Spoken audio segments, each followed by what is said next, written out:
Hey, this is David Miller with the Miller Group of Keller Williams Realty, and the new stats came out for Metro Orlando for real estate. Wanted to share them with you. If you remember a couple months back, I sort of sounded like a weatherman in Florida during the summer months. You know, it's going to be a high of 92, humidity 100%, and it's going to rain at 4 o'clock.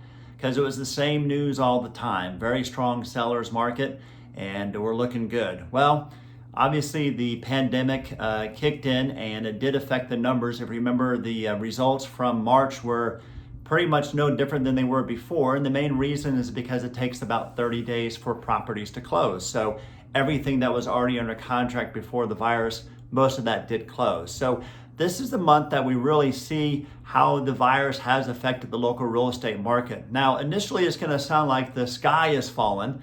But I'll share with you at the end that that's not really the case.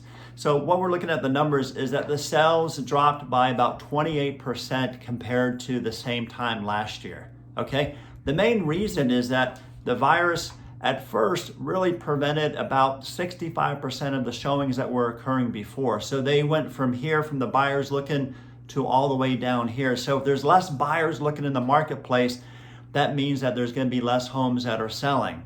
And if you remember last month, that the number of new pendings for the month of March was down about 20%. So I was expecting the sales to drop about that much, and it dropped down about 28%. Now, next month, we're going to see the same thing, because the number of new contracts written in the month of April was down about 43%. Okay, that's pretty substantial. So next month, the sales are going to be low as well. Now, when we look at the inventory, this is the interesting thing, is that the inventory is actually down about 3% compared to this time last year, but it's about, compared to last month, it's about 300 homes higher. So this is what's happening in on the listing side, is that some people took their houses off the market when the virus came out because they were concerned about people coming through their property with the virus and whatnot, as they should be. And the other thing is that people that typically list their house this time of year decided to wait to see what happened with the virus before they did anything.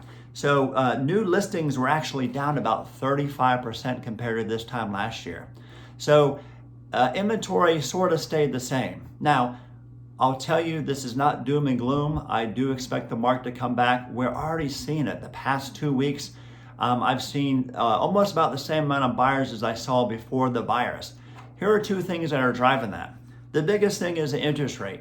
The average interest rate last month was 3.2%. All right, that dropped from a low of 3.45%.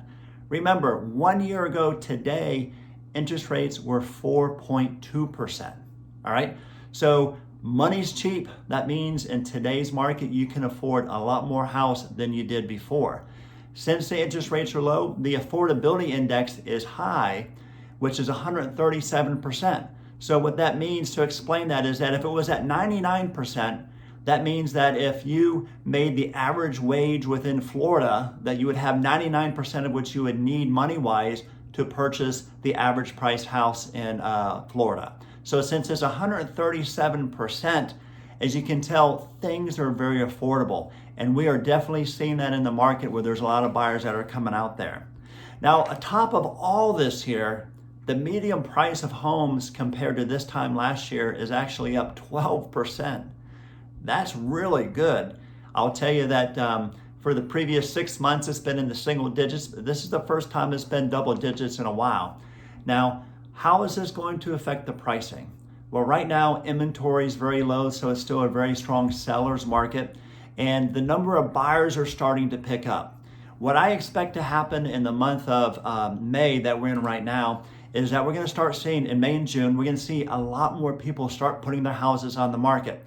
It's going to be a combination of people that took their houses off the market during the virus and people that were holding off putting their house on the market because of the virus. And then you have the typical people that were putting their house on the market for the summer selling season. As school gets out, that is the biggest time of the year when there's the most amount of buyers in the marketplace. So I do expect the inventory, when I talk to you again in 30 days, to be higher than what it is right now. The buyers are definitely out because of the low interest rates. And right now, the market is still looking very good. Now, this virus continues for 6 months, that's a different story. But my crystal ball only goes out about 6 months. After that, it gets a little cloudy. If we can help you anyways, please let us know. We'll be glad to help you out. Hope you're having a great day. Thanks.